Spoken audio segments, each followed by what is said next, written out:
Channel के आज हम लोग 201 से प्रश्नों को देखेंगे विश्व के भूगोल के तहत।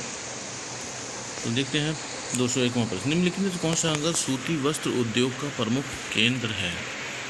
यहाँ पर बर्न, शेफील्ड, ओसाका और जोहान्सबर्ग है। तो हमने पढ़ाया था जापान का ओसाका शहर सूती वस्त्र उद्योग का प्रमुख केंद्र है, ओसाका।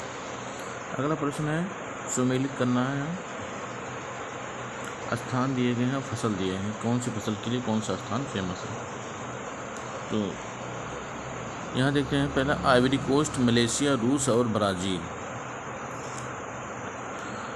तो काफ़ी, गेहूँ, रबर और कोको। तो इसमें मलेशिया रबर के लिए फेमस है, ब्राज़ील काफ़ी के लिए फेमस है, आइवरी कोस्ट कोको के लिए फेमस है और रूस का प्रेरी प्रदेश देखे हैं स्टेपीज गेहूँ के लिए फेमस है। यानी 4, 3, 2, 1, इसमें डी ऑप्शन सही है। यहाँ स्तंभ 1 और 2 को मिलान करना है। प्रमुख उद्योग है और यहाँ पे शहर है, प्रमुख उद्योग है, कौन कौन से शहर के प्रमुख उद्योग हैं, कौन सा, तो मिलान करना है। तो देख लेते हैं यहाँ पे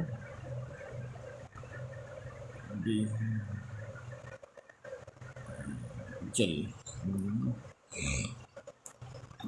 हाँ, डेट्रॉयट, वेपा, पाउटोप, कैंटन, मोटर गाड़ी उद्योग, बॉक्साइट, लौह इस्पात उद्योग और कागज़ उद्योग। तो डेट्रॉयट आपको मोटर गाड़ी के लिए फेमस है, अमेरिका का डेट्रॉयट शहर। कैंटन, चीन का कैंटन शहर जो है कागज़ उद्योग के लिए फेमस है। बॉक्साइट उत्खनन के लिए ऑस्ट्रेलिया में बॉक्साइट काफ़ी है, तो वेपा, ऑस्ट्रेलिया का वेपा बॉक्साइट उत्खनन के लिए। अच्छा, चीन का पाउटो लौह इस्पात उद्योग के लिए। 1, 2, 3, 4 इसका उत्तर होगा डी। अगला देखते हैं, निम्नलिखित में से कौन सा देश सर्वाधिक घना बसा हुआ है। तो इसमें से देखें, यानी कि जनघनत्व सर्वाधिक किसका है। तो भारत, पाकिस्तान, श्रीलंका, बांग्लादेश। इसमें बांग्लादेश का जनघनत्व सर्वाधिक है, यानी सर्वाधिक घना बसा देश है। नगरीकरण का कारण क्या है। देखिए, नगरीकरण के कई कारण हैं, तो इनमें से हमको देखना है कि प्रमुख कारण क्या है नगरीकरण के। देखते हैं, ग्रामीण नगरीय असंतुलन है। नगर ग्रामीण छोड़ के सब लोग नगर की ओर भागते हैं, तो ग्रामीण नगरीय असंतुलन नगरीकरण का कारण है। ये तो है असंतुलन। ग्रामीण क्षेत्रों में नौकरी के अवसरों की कमी है, ये भी सही है। कृषि भूमि की ना बढ़ सकने वाली प्रकृति, भाई लोगों की संख्या बढ़ रही है लेकिन कृषि भूमि नहीं बढ़ रही है, ये भी एक कारण है। नगरों की चुंबकीय विशेषताएं, यानी कई कारणों से नगरों की ओर लोग जाते हैं, रोजगार के लिए, चिकित्सा सुविधाओं के लिए, बच्चों की पढ़ाई के लिए। इस तरह से एक तरह की चुंबकीय विशेषताएं होती हैं नगरों की। तो इसमें से सभी सही हैं, यानी आल, डी सही होगा इसका, डी, ये सभी।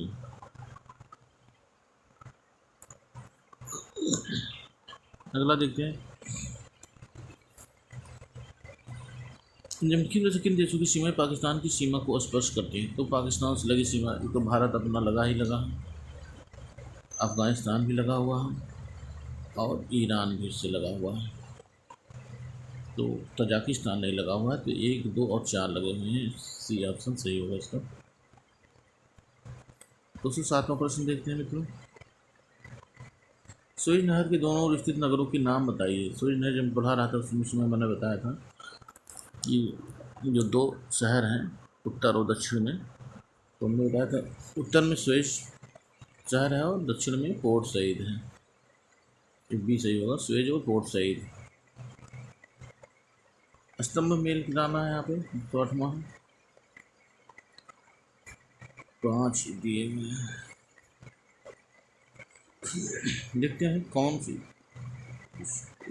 जी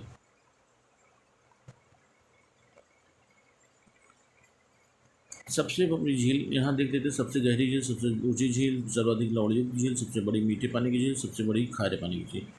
तो देख लेते हैं, टीटीकाका झील सबसे ऊंची झील है, टीटीकाका झील। तुर्की कमान झील सबसे लवणयुक्त झील है, सबसे ज़्यादा लवणता यहाँ की है, 330% है। कैस्पियन सागर की सबसे बड़ी झील है जो खारे पानी की झील है। सुपीरियर झील सबसे बड़ी मीठे पानी की झील है और बैकाल झील सबसे गहरी झील है। ये हो गया आपका, यानी 2 3 5 4 1, 2 3 5 4 1, 2 3 5 4 1, इसका उत्तर आपका ए होगा, 2 3 5 4 1।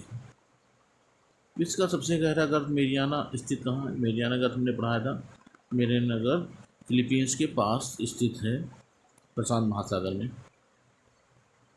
विश्व की सबसे चौड़ी जलसंधि कौन सी है? विश्व की सबसे चौड़ी जलसंधि, देखिए पाक जलसंधि बहुत छोटी है, जिब्राल्टर भी छोटी है, बेरिंग चौड़ी है, लेकिन इसमें सबसे ज़्यादा चौड़ी जो जलसंधि है वो है डेविस जलसंधि, सबसे ज़्यादा चौड़ी, विश्व की सबसे चौड़ी जलसंधि है। माओरी जनजाति का निवास स्थान क्या है? तो ये बहुत फेमस क्वेश्चन है। न्यूजीलैंड की मेओरी जनजाति पाई जाती, माओरी या मेओरी। उपनाम दिए गए हैं और किस देश को इस नाम से पुकारा जाता है? 222वां प्रश्न।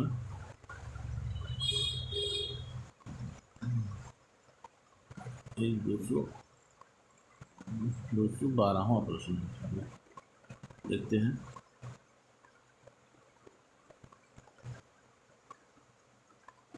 तो बढ़ाओ,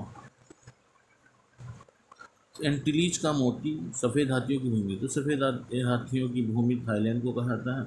हजार झीलों की भूमि फिनलैंड को कहा जाता है। भूमध्य सागर की चाबी जिब्राल्टर जलसंधि को कहा जाता है और एंटीलीज का मोती क्यूबा को कहा जाता है। इनमें पढ़ाया सभी उपनाम वाले खंड में वीडियो देख लीजिएगा आप लोग। तो इसका उत्तर हो जाएगा 3 1 4 2, 3 1 4 2, 3 1 4 और 2,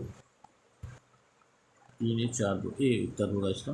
ए कौन सा देश समुद्र के किनारे स्थित है? इसमें से देखना है कौन सा देश समुद्र के किनारे स्थित है। तो अफगानिस्तान लैंडलॉक्ड देश है, भूटान भी लैंडलॉक्ड है, मंगोलिया भी।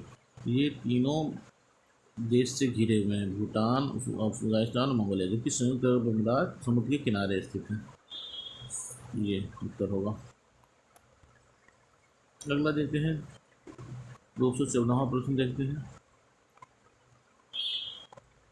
सबसे बड़ा द्वीप समूह कौन सा है? तो इसमें से देखेंगे सबसे बड़ा द्वीप समूह कौन सा है? अंडमान निकोबार, इंडोनेशिया, जापान और वेस्ट इंडीज। तो इसमें सबसे बड़ा जो है इंडोनेशिया है, सबसे बड़ा द्वीप समूह है इंडोनेशिया। नगरीकरण के आधार पर दक्षिण एशिया के निम्नलिखित देशों का सही क्रम क्या है? यानी नगरीकरण कहाँ ज़्यादा है, फिर कम।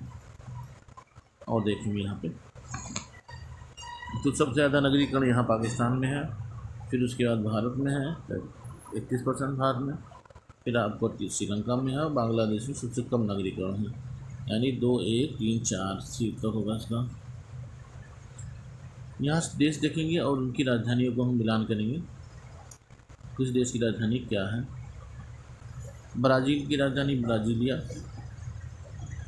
केन्या की नैरोबी, क्यूबा का हवाना और जाम्बिया का लुआसा, यानी 2 1 4 3, 2 1 4 3, इसका उत्तर हो जाएगा बी, 2 1 4 3 इसका उत्तर हो जाएगा बी। अगला प्रश्न देखेंगे, 216वां प्रश्न, 217वां प्रश्न देखेंगे। देश दिया है, उनकी राजधानी को यहाँ मिलान करना है।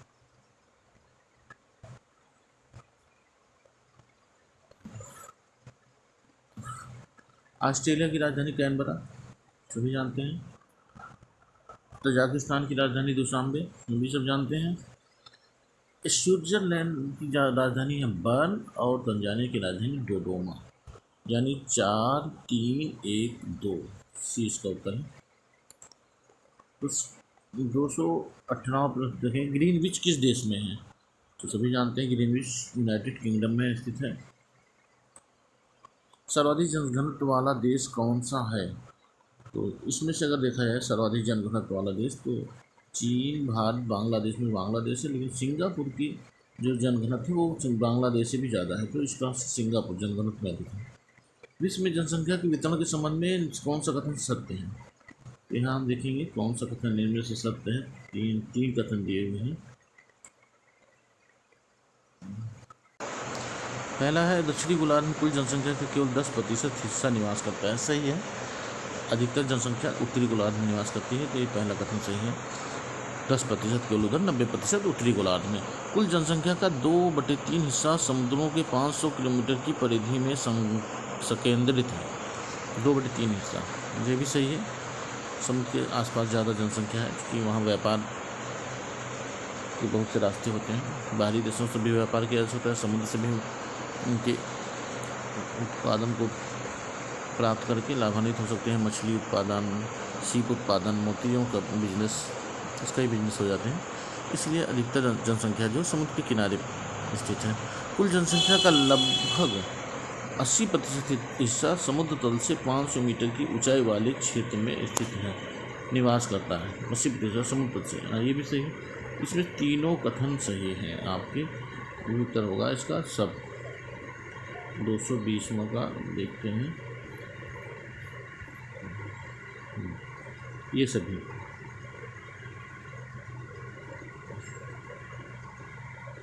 महासागरों में गर्म एवं ठंडी जलधाराओं के मिलने के स्थान पर प्रचुर मात्रा में मछलियां पाए जाने का क्या कारण है? ये हमने पढ़ाया था, उसमें बताया था।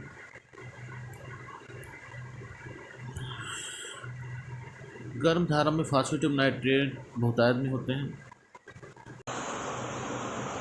तो पहला फास्फेट एवं नाइट्रेट की यहाँ कोई बात ही नहीं है कि कौन पाया जाता है, तो पहला गलत हो गया। गर्म धारा, ठंडी धारा। इन क्षेत्रों में मछलियों के मुख्य भोजन प्लैंक्टन्स पाए जाते हैं, ये सही है। गर्म एवं ठंडी जलधाराओं के मिलने के स्थान पर पाया जाने वाला जल गैस युक्त हो जाता है, गैसों का निर्माण हो जाता है वहाँ गर्म ठंडी हवा से, ये भी सही है। इन स्थानों पर सूर्य की किरणें पानी के काफ़ी अंदर तक जाती हैं, ये भी सही है। इस तरह से इसमें उत्तर सही है 2, 3 और 4।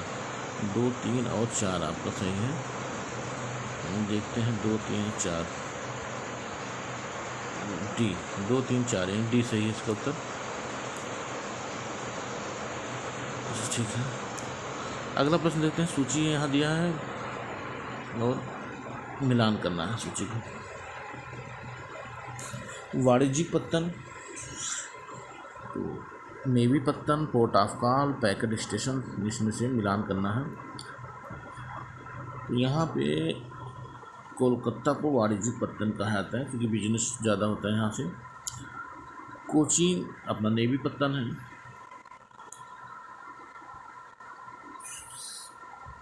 पैकेट स्टेशन, सिंगापुर को पैकेट स्टेशन कहा जाता है, जबकि पोर्ट ऑफ कॉल कहा जाता है डेवर तथा कैले को। तो यहाँ उत्तर हो जाएगा 3, 4, 2 और 1, ये उत्तर हो जाएगा। अगला प्रश्न देखते हैं। 223 जीवमंडल रिजर्वों के विषय में निम्नलिखित में से कौन सा कथन सही नहीं है? सही नहीं है, यहाँ हमको ढूंढना है। वर्ष 1973 में यूनेस्को ने मानव और जीवमंडल पर एक विश्वव्यापी कार्यक्रम चालू किया था 1973 में, सही है, पहला सही है। जीवमंडल रिजर्व पारिस्थितिक संरक्षण पर अनुसंधान को प्रोत्साहन देते हैं, ये भी सही है, ये भी सही है। देखते हैं सी और डी में क्या स्थिति आती है। नंदा देवी जीवमंडल रिजर्व मध्य प्रदेश में अवस्थित है, ये तो गलत है। उत्तराखंड में स्थित है, यही गलत हो गया। जीवमंडल रिजर्व परितंत्रों में आनुवंशिक विविधता के परिरक्षण के लिए बहुउद्देशीय संरक्षित क्षेत्र है, ये सही है। तो सी गलत है। नंदा देवी आपका यूके यानी उत्तराखंड में स्थित है।